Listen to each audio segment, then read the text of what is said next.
ರತ್ನಾತೀರ್ಥ ಅವರೇ, ಯೋಡ್ಮೆ ಸ್ಟುಡಿಯೋ ಕಾರ್ಯಕ್ರಮಕ್ಕೆ ಸ್ವಾಗತ. ನಮಸ್ತೆ, ಥ್ಯಾಂಕ್ ಯು. ಸೊ ನನಗೆ ಫಸ್ಟ್ ಆಫ್ ಆಲ್ ಅಂಕುಶ್ಗೆ ಥ್ಯಾಂಕ್ ಯು ಹೇಳೋಕ್ಕೆ ಇಷ್ಟಪಡ್ತೀನಿ. ಸೊ ಇಂಟರ್ವ್ಯೂಗೆ ಕರೆದಿದ್ದಕ್ಕೆ, ಮತ್ತು ಜೊತೆಗೆ ಇವರೊಂದು ಯೂಟ್ಯೂಬ್ ಚಾನಲ್ ಸ್ಟಾರ್ಟ್ ಮಾಡಿದ್ದಾರೆ. ಸೊ ಇವ್ರಿಗೆ ಒಳ್ಳೇದಾಗಬೇಕು. ಇವರು ಕೂಡ ಡೈರೆಕ್ಟ್ರು, ಶಾರ್ಟ್ ಫಿಲಮ್ ಮೇಕರು. ನಾನು ಕೂಡ ಶಾರ್ಟ್ ಫಿಲಮ್ ಮೇಕರಿಂದನೇ ಸ್ಟಾರ್ಟ್ ಮಾಡಿದ್ದೆ. ನನ್ನ ಮೊದಲನೇದು ಶಾರ್ಟ್ ಫಿಲಮು ಈ ನಾನು ಆ ನೀನು ಅಂತ ಹೇಳ್ಬಿಟ್ಟು ಸ್ನೇಕ್ ಶ್ಯಾಮ್ ಅವರು ಮಾಡಿದ್ದು. ಅದಾದ ನಂತರ ಒಂದು ರತಿ ವಿ ಜ್ಞಾನ ಅಂತ ಹೇಳ್ಬಿಟ್ಟು ಸೊ ಆ ಶಾರ್ಟ್ ಫಿಲಮ್ ಮಾಡಿದ್ದೆ. ಆ ಟೈಮಲ್ಲೂ ನನಗೆ ಅಂಕುಶ್ ತುಂಬ ಒಳ್ಳೆಯ ಪರಿಚಯ ಇದ್ದಿದ್ದು. ಸುಂಕ ಆದಮೇಲೆ 3 ಶಾರ್ಟ್ ಫಿಲಮ್ ಆದಮೇಲೆ ಈ ಸಿನಿಮಾ ಶುರು ಮಾಡಿದ್ದು.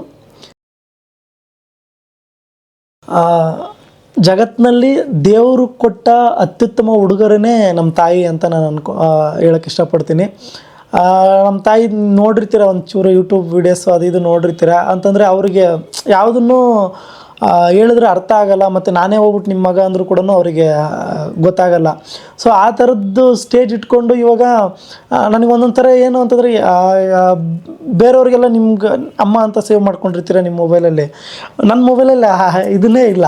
ಆ ಥರ ಅಮ್ಮ ಅಂತ ಸೇವ್ ಮಾಡ್ಕೊಳಕ್ಕೆ ಒಂದು ಏನಂತಾರೆ ಆ ನಂಬರು ಇಲ್ಲ. ಆ ಥರದ್ದು ಇದನ್ನು ಮಾತಾಡಬೇಕು ಅಂದ್ರೂ ಅಷ್ಟೇ. ನಿಮ್ಮ ಕಮ್ಯುನಿಕೇಷನಿಗೆ ಹೆಂಗೆ ಹೇಳ್ತೀರಾ, ನಿಮ್ಮಮ್ಮ ಫೋನ್ ಮಾಡಿ ಕೇಳ್ತೀರಾ, ಏನೋ ಅಂಕುಶ್ ಊಟ ಆಯಿತಾ, ಏನು ಮಾಡ್ತಿದ್ಯಾ, ಬೇಗ ಮನೆಗೆ ಬಾ, ಏನು ಗೊತ್ತಾಗಲ್ಲ ನಿನಗೆ ಲೇಟ್ ಆಯಿತು ಅಂತ ಹೇಳ್ಬಿಟ್ಟು ಬರೀರ್ತಾರೆ.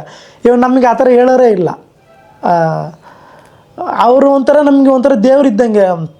ಚಿಕ್ಕ ಮಗುದು ಹೆಂಗೆ ಮೈಂಡ್ಸೆಟ್ಟು ಹಂಗೆ ನಮ್ಮ ತಾಯಿದ್ದು ಮೈಂಡ್ಸೆಟ್ಟು.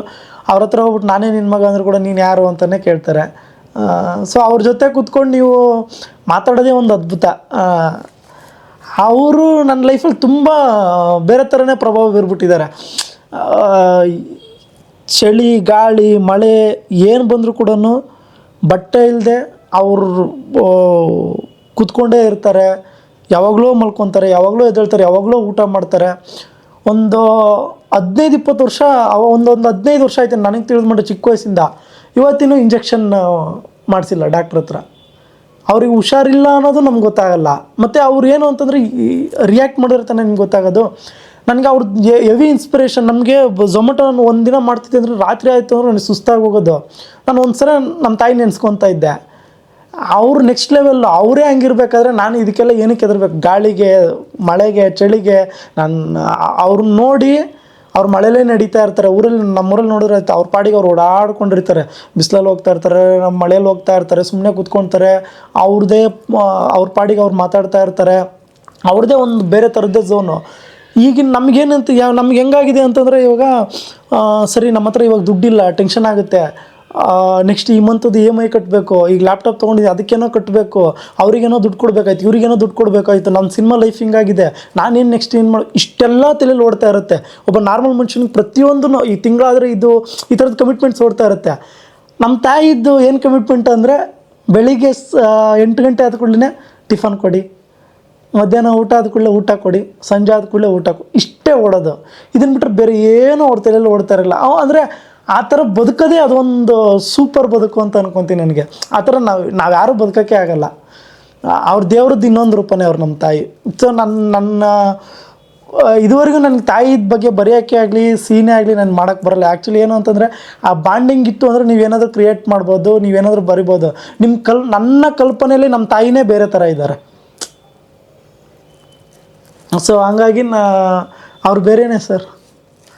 ಪ್ರತಿಯೊಬ್ಬರೂ ನಮ್ಮ ಸಿನಿಮಾ ಚೆನ್ನಾಗಿದೆ ಬಂದು ನೋಡಿ, ನಮ್ಮ ಸಿನಿಮಾ ಚೆನ್ನಾಗಿದೆ ಬಂದು ನೋಡಿ, ಅದನ್ನು ನಾವು ಹೇಳ್ತೀವಿ. ಮತ್ತು ಯಾಕೆ ನೋಡಬೇಕು ಅಂದರೆ, ಈ ಸಿನಿಮಾದಲ್ಲಿ ಸ್ಪೆಷಲ್ ಅಂಶಗಳು ಏನಿದೆ. ಇವಾಗ ಸರ್ ಪ್ರಪಂಚದಲ್ಲಿ 1000 ಸಿನಿಮಾಗಳಿದೆ ಸರ್. ಎಲ್ಲರಿಗೂ ಗೊತ್ತು ಸಿನಿಮಾ ಅಂದರೆ. ಇವಾಗ ಏನು ಅಂದರೆ, ನಾನು ಮಾಡೋ ಕಂಟೆಂಟ್ ಎಲ್ಲೋ ಒಂದು ಕಡೆಗೆ ಯಾರೋ ಒಬ್ರು ಮಾಡಿರ್ತಾರೆ, ಯಾವುದೋ ಒಂದು ಸಿನಿಮಾದಲ್ಲಿ ಬಂದಿರುತ್ತೆ, ಇನ್ಯಾವುದೋ. ಇಲ್ಲೇನು ಸ್ಪೆಷಲ್ ಏನು ನಾವೇನು ಮಾಡ್ತಾಯಿಲ್ಲ ಸರ್. ಸ್ಪೆಷಲ್ ನೀವು ಮೇಕಿಂಗಲ್ಲಿ ಮಾಡ್ತಾ ಇರೋದು, ಮ್ಯೂಸಿಕಲ್ ಫೀಲ್ ಮಾಡಿಸ್ತಾ ಇರ್ಬೋದು, ಅಥವಾ ಬೇರೆ ಎಫೆಕ್ಟ್ಸ್ಗಳನ್ನ ಫೀಲ್ ಮಾಡಿಸ್ತಾ ಇರ್ಬೋದು, CGನ ಫೀಲ್ ಮಾಡಿಸಿರ್ಬೋದು ಅತ್ತೆ. ಬಟ್ ಕಂಟೆಂಟು ಯಾವುದು ಫ್ರೆಶ್ ಅಂತ ಯಾವುದೂ ಇಲ್ಲ. ಆಲ್ರೆಡಿ ಜಗತ್ತಲ್ಲಿ ನೀವು ಯೋಚನೆ ಮಾಡೋದು, ನೀವು ಬೇಕಾದ್ರೆ ಸಿನಿಮಾದಲ್ಲಿ ಥಿಯೇಟ್ರಲ್ಲಿ ಕುತ್ಕೊಂಡಿರ್ತೀರಾ, ನೀವು ಸೀನ್ ನೋಡ್ತಿದ್ದಂಗೆ ಅಯ್ಯೋ ಈ ಸೀನು ನಾನು ಮಾಡ್ಬೇಕು ಅಂದ್ಕೊಂಡಿದ್ದೆ ಅಂತ ಅನಿಸ್ತಿರುತ್ತೆ. ಇಲ್ಲ ನೀವು ಆಲ್ರೆಡಿ ಮಾಡಿರ್ತೀರ ಯಾವುದೋ ಒಂದು ಶಾರ್ಟ್ ಫಿಲಮು, ಅಥವಾ ಇಲ್ಲಿ ಎಲ್ಲೋ ನೋಡಿರ್ತೀರ, ಅದು ಆಲ್ಮೋಸ್ಟ್ ಅಲ್ಲಿ ಇದಿರುತ್ತೆ. ಇಲ್ಲಿ ಯಾವುದೂ ಹೊಸದಿಲ್ಲ. ಬಟ್ ನಮ್ಮ ಸಿನಿಮಾದಲ್ಲಿ ನೀವು ಕುತ್ಕೊಂಡೆ ಅಂದರೆ ಒಂದು ಹೊಸ ಎಕ್ಸ್ಪೀರಿಯೆನ್ಸ್ ಮಾಡೋದು. ಅಂದರೆ ಒಂದು ಪ್ಯಾಕೇಜ್ ಥರ. ಕಾಮಿಡಿ ಬೇಕಾ, ಕಾಮಿಡಿ ಇದೆ. ಹಾರರ್ ಬೇಕಾ, ಹಾರರ್ ಇದೆ. ಸಸ್ಪೆನ್ಸ್ ಬೇಕಾ, ಸಸ್ಪೆನ್ಸ್ ಇದೆ. ಇನ್ನೇನಿದೆ ಸಿನಿಮಾದಲ್ಲಿ ನಿಮ್ಗೆ ಎಲ್ಲ ರೀತಿ. ರೊಮ್ಯಾಂಟಿಕ್ ಬೇಕಾ, ರೊಮ್ಯಾನ್ಸ್ ಇದೆ. ಅಂದರೆ ಎಲ್ಲದೂ ಕೂಡ ಒಂದೇ ಸಿನಿಮಾದಲ್ಲಿ ಸಿಕ್ಕರೆ ಹೆಂಗಿರುತ್ತೆ. ಸೊ ಒಂದೊಂದು ಜನರು, ಈಗ ನಂದು ಆರ್ ಜನರು, ನಂದು ಸಸ್ಪೆನ್ಸ್ ಥ್ರಿಲ್ಲರ್ ಜನರು, ನಂದು ಈ ಥರದ್ದು ಒಂದು ಲವ್ ಜನರು, ಈ ಥರದ್ದು ಇರುತ್ತೆ. ಕಂಪ್ಲೀಟ್ ಎಲ್ಲ ಮಿಕ್ಸ್ ಆಗಿರೋ ಜನರೇ ನನ್ನ ಸಿನಿಮಾ. ಸೊ ಇದು ಒಂದು ನಿಮ್ಗೆ ಬೇರೆ ಥರದ್ದೇ ಎಕ್ಸ್ಪೀರಿಯೆನ್ಸ್ ಕೊಡುತ್ತೆ ಅಂತ ಅಂದ್ಕೊಂಡಿದ್ದೀನಿ. ನಿಮ್ಮ ಲೈಫಲ್ಲಿ ಅದು ಅಲ್ಲೇ ಬಹುಮಾನ ಥರದ್ದು ಒಂದು ಖಡಕ್ ಮೂಮೆಂಟ್ ಯಾವುದು ಅಂದರೆ ಏನು ಹೇಳ್ತೀರಾ? ಸರ್ ನಂದು ಅಲ್ಲೇ ಬಹುಮಾನ ಥರ ಖಡಕ್ ಮೂಮೆಂಟು, ನಂದು ರೀಸೆಂಟಾಗಿ ಕಾಲು ಮುರಿದೋಯ್ತು. ಮಂತ್ರಾಲಯ ಹೋಗ್ತಾ ಇರ್ಬೇಕಾದ್ರೆ ನಡ್ಕೊಂಡು ಹೋಗಿದ್ದೆ, ಬರ್ತಾ ಇರ್ಬೇಕಾದ್ರೆ ಆಕ್ಸಿಡೆಂಟ್ ಆಯಿತು. 2 ವೀಲರ್ ಹೋಗ್ತಿದ್ದೆ, ಕುರಿ ಬಂದ್ಬಿಟ್ಟು ಡೈರೆಕ್ಟಾಗಿ ಹೊಡಿತು. ಹೊಡೆದ ಕೂಡಲೇ ಏನೂ ಗೊತ್ತಿಲ್ಲ, ಒಂಥರ ಕೋಮಾ ಥರ 15 ನಿಮಿಷ ಹೈವೇದಲ್ಲಿ ಒಂದು ಗಾಡಿ ಕೂಡ ಬಂದಿಲ್ಲ ಸರ್. ಅದು ಹೈದ್ರಾಬಾದ್ ಹೈವೇದ್ರಲ್ಲಿ 15 ನಿಮಿಷ ಗಾಡಿ ಬರಲ್ಲ ಅಂದರೆ ನೀವು ನಂಬೋಕ್ಕೆ ಆಗಲ್ಲ. ಯಾವುದು ಬಂದಿಲ್ಲ. ಏನು ನನಗೇನು ಗೊತ್ತಾಗ್ತಾನೂ ಇಲ್ಲ.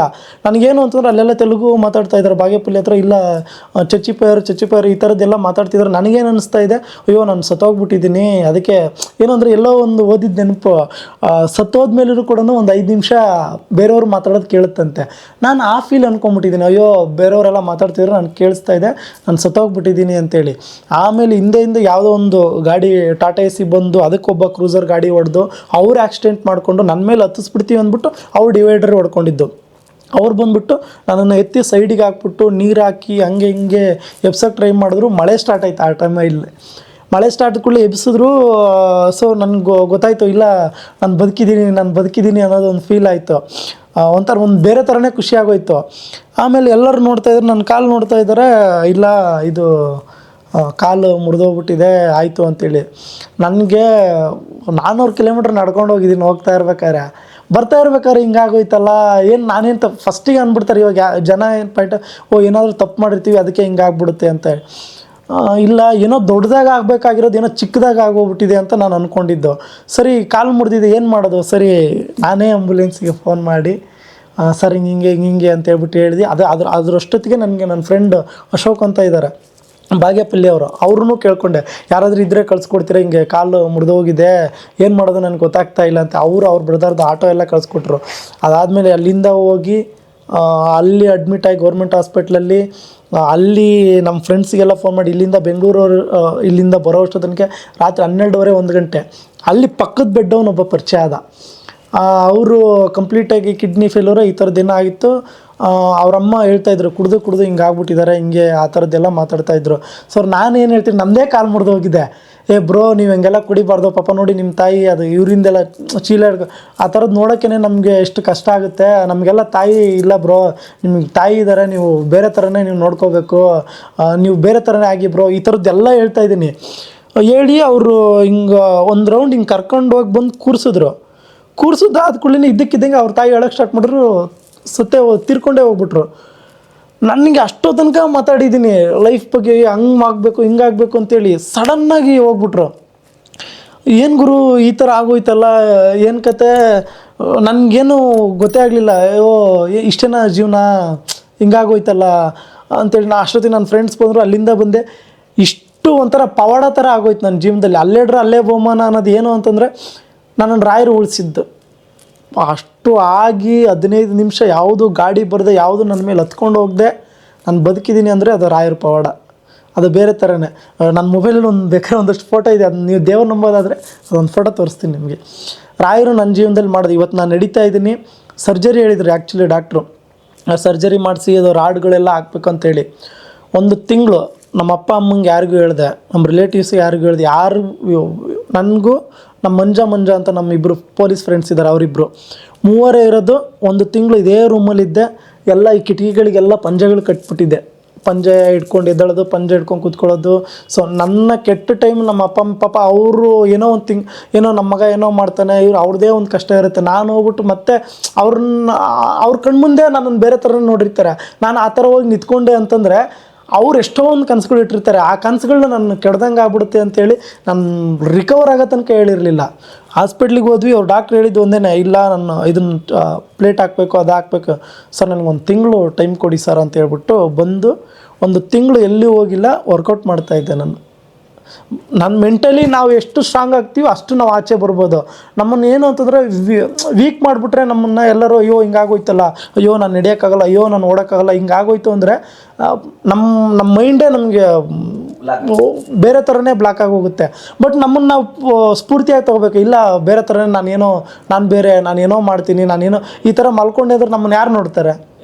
ದುಡ್ಡಿದ್ರೆ ಓಕೆ, ನಿಮ್ಮ ಹತ್ರ ಅಷ್ಟು ದುಡ್ಡಿದ್ರೆ ನೀವೇನೋ ಮಾಡ್ಬೋದು. ನಿಮ್ಮ ಹತ್ರ ದುಡ್ಡೇ ಇಲ್ವಲ್ಲ, ನೀವು ಝೊಮ್ಯಾಟೊ ಮಾಡ್ಕೊಂಡು ಎಷ್ಟು ದುಡಿತೀರಾ? ಇರೋ ಕಮಿಟ್ಮೆಂಟ್ಗೆ ಆಗುತ್ತೆ. ಈಗ 1.5-2 ಲಕ್ಷ ಕೊಟ್ಟು ನೀವು ಆಪ್ರೇಷನ್ ಮಾಡೋಕ್ಕೆ ಫಸ್ಟ್ ಆಫ್ ಆಲ್ ಆಪ್ರೇಷನ್ ಮಾಡೋಕ್ಕೆ ದುಡ್ಡಿಲ್ಲ, ಇನ್ನೇನು ಮಾಡ್ತೀರಾ?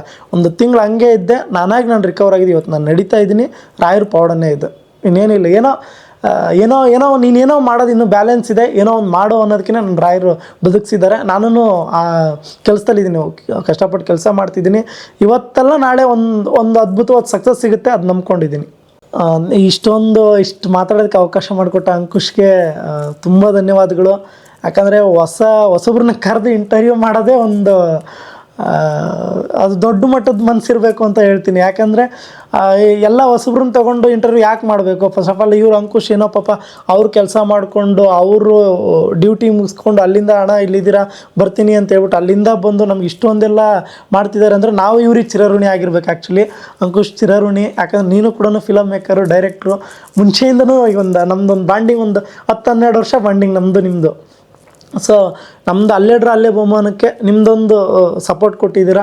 ಯಾವತ್ತಿಗೂ ನಾನು ನಿಮಗೆ ಚಿರಋಣಿ ಆಗಿರ್ತೀನಿ. ಮತ್ತು ಇದನ್ನು ನೋಡ್ತಿರ್ತಕ್ಕಂಥವ್ರು ಅಷ್ಟೇ, ನಮ್ಮ ಅಲ್ಲೇ ಬಹುಮಾನ ಹೊಸಬ್ರು ಸಿನಿಮಾ, ಎಲ್ಲರೂ ಹೊಸಬ್ರು. ಈಗ ಋಷಿಕರಾಜ್ ಆಗಿರ್ಬೋದು, ಅಥವಾ ಸತೀಶ್ ರಾಜೇಂದ್ರನ್ ಆಗಿರ್ಬೋದು, ನಮ್ಮ ಹೀರೋ ಶೌರ್ಯ ಆಗಿರ್ಬೋದು, ಅಥವಾ ಟೀಮ್ ಕಂಪ್ಲೀಟೆಡ್ ಆಗಿ ಟೀಮ್ ನಮ್ಮದೇನಿದೆನೋ ಹೊಸ ಡೈರೆಕ್ಷನ್ ಟೀಮು, ಹೊಸ ಟೀಮು, ಎಲ್ಲರೂ ಹೊಸಬ್ರು ಸೇರ್ಕೊಂಡು ಮಾಡಿರ್ತಕ್ಕಂಥ ಸಿನಿಮಾ ಬರೋದು ಸ್ವಲ್ಪ ತಡ ಆಗಿದೆ, ತುಂಬ ತಡ ಆಗಿದೆ. ಸೊ ಅದಕ್ಕೆ ನಾನು ಕ್ಷಮೆನೂ ಕೇಳ್ತೀನಿ. ತುಂಬ ಸಮಸ್ಯೆಗಳು ಇಟ್ಕೊಂಡು ರಿಲೀಸ್ ಮಾಡ್ತಾಯಿದ್ದೀವಿ, ನೋಡಿ ಆದಷ್ಟು ಸಪೋರ್ಟ್ ಮಾಡಿ. ಸೊ ಏನಂದರೆ ಇದೇ ಲಾಸ್ಟ್ ಅಲ್ಲ, ಇದು ಒಂದು ಸಿನಿಮಾನೇ ಲಾಸ್ಟ್ ಅಲ್ಲ. ಇದೊಂದು ನೀವು ಸಪೋರ್ಟ್ ಮಾಡಿದೆ ಅಂದರೆ ಮುಂದಿನ ಸಿನಿಮಾ ತುಂಬ ಚೆನ್ನಾಗಿ ಮಾಡಿಕೊಂಡು ಬೇಗನೆ ಬರೋಕ್ಕೆ ಟ್ರೈ ಮಾಡ್ತೀವಿ. ನೀವೇನು ಆಶಿಸ್ತೀರೋ ಅದನ್ನು ಬೇಗ ರೀಚ್ ಮಾಡೋಕ್ಕೆ ಟ್ರೈ ಮಾಡ್ತೀವಿ. So thank you very much ಎಲ್ಲರಿಗೂ. ಅಲ್ಲೇ ಬಹುಮಾನ so January 30th so cinema release ಆಗ್ತಾಯಿದೆ. ಎಲ್ಲರೂ ನೋಡಿ. ನಮ್ಮ ಪ್ರಶಾಂತ್ ಸರು, ನಮ್ಮ ಪ್ರೊಡ್ಯೂಸರ್ ಸರು ಹೊಸಬು ನಂಬ್ಕೊಂಡು ಅಮೌಂಟ್ ಹಾಕಿ ಇಷ್ಟೊಂದೆಲ್ಲ ಅವ್ರದ್ದು ಹೆಲ್ತ್ ಕಂಡೀಷನ್ ಇದ್ರೂ ಕೂಡ ಇಲ್ಲ ಸರ್ ರಿಲೀಸ್ ಮಾಡೋಣ, ತುಂಬ ಲೇಟಾಗಿ ಹೋಗಿದೆ, ಅದರ ರಿಲೀಸ್ ಮಾಡೋಣ, ಚೆನ್ನಾಗಿ ಮಾಡೋಣ ಅಂತೇಳ್ಬಿಟ್ಟು ನನಗೆ ಒಂದು ಪ್ರೋತ್ಸಾಹ ಕೊಟ್ಟು, ಇಲ್ಲ ನನಗೂ ಎಲ್ಲ ಕಡೆಯಿಂದನೂ ಬ್ಲಾಕ್ ಆಗೋಗಿತ್ತು, ಎಲ್ಲೂ ದಾರಿ ಕಾಣಿಸ್ತಾ ಇಲ್ಲ ಅಂತೇಳಿ ಅಟ್ಲೀಸ್ಟ್ ನನ್ನ ಸಿನಿಮಾ ರಿಲೀಸ್ ಆಗ್ತಾಯಿದೆ, ನನ್ನ ಎಲ್ಲೋದ್ರೂ ನೀನು ಸಿನಿಮಾ ರಿಲೀಸ್, ಮದುವೆಗೆ ಹೋದ್ರು ಸಿನಿಮಾ ರಿಲೀಸ್ ಯಾವಾಗ, ಆಚೆ ಕಡೆಗೆ ಯಾವ ಪ್ರೋಗ್ರಾಮ್ಗೆ ಹೋದ್ರು ಸಿನಿಮಾ ರಿಲೀಸ್ ಯಾವಾಗ, ನಿಜವಾಗ್ಲೂ ಯಾರ್ಯಾರು ಯಾವಾಗ ಅಂತೆಲ್ಲ ಕೇಳಿದ್ರಲ್ಲ, ಎಲ್ರಿಗೂ ಫೋನ್ ಮಾಡ್ತಾಯಿದ್ದೀನಿ, ಇಂಥ ದಿನ ಸಿನಿಮಾ ರಿಲೀಸ್ ಆಗ್ತಾಯಿದೆ, ನೀನು ಬಂದು ನೋಡಲೇಬೇಕು ಅಂತೇಳಿ. ಸೊ ಅಷ್ಟು ಯಾಕೆ ಕೇಳೋದು ತಪ್ಪಿಲ್ಲ, ಪಾಪ ಅವ್ರೂ ಏನೋ ಮಾಡ್ತಾನೆ ಹುಡುಗ, ಏನೋ ಮಾಡ್ತಾನೆ ಅಂತ ಅಂದ್ಕೊಂಡಿರ್ತಾರೆ, ಅದನ್ನ ನಾನು ರೀಚ್ ಮಾಡೋಕ್ಕಾಗಿರಲಿಲ್ಲ. ಇವತ್ತು ಆ ಒಂದು ಅಚೀವ್ಮೆಂಟ್ನ ಆಗ್ತಾಯಿದೆ January 30th. ಎಲ್ಲರೂ ಬಂದು ನೋಡಿ. ನಮ್ಮ ಹೊಸ ಟೀಮು, ಹೊಸ ಚಿತ್ರತಂಡಕ್ಕೆ ನಿಮ್ಮ ಆರೈಕೆಗಳು ಇರಲಿ ಅಂತ ನಾನು ಕೇಳ್ಕೊತೀನಿ. Thank you very much. Thanks ಅಣ್ಣ, ನಿಮ್ಮ ಬಿಜಿ ಶೆಡ್ಯೂಲರು ನಮ್ಗೆ ಇಷ್ಟೊಂದು ಸಮಯ ಕೊಟ್ಟು ಮಾತಾಡೋಕ್ಕೆ thank you so much. Thank you brother. So ಇದಾಗಿತ್ತು ಇವತ್ತಿನ ವಿಡಿಯೋ ರತ್ನತೀರ್ಥ ಅವ್ರ ಜೊತೆ. ಈ ವಿಡಿಯೋ ಇಷ್ಟ ಲೈಕ್ ಮಾಡಿ, ಕಮೆಂಟ್ ಮಾಡಿ, ಶೇರ್ ಮಾಡಿ, ತಪ್ಪದೆ ನಮ್ಮ ಚಾನಲ್ನ ಸಬ್ಸ್ಕ್ರೈಬ್ ಮಾಡಿ. ತುಂಬ ಜನ ವಿಡಿಯೋ ನೋಡ್ತಾ ಇದ್ದಾರೆ, ಸಬ್ಸ್ಕ್ರೈಬ್ ಮಾಡಿದೆ, ದಯವಿಟ್ಟು ಸಬ್ಸ್ಕ್ರೈಬ್ ಮಾಡಿ. ನಿಮ್ಮ ಒಂದು ಲೈಕು, ಕಮೆಂಟು, ಶೇರು, ಸಬ್ಸ್ಕ್ರೈಬೇ ನಾವು ಮತ್ತೊಂದು ಎಪಿಸೋಡ್ ಮಾಡೋಕ್ಕೆ ಜೋಶ್ ಬರೋದು.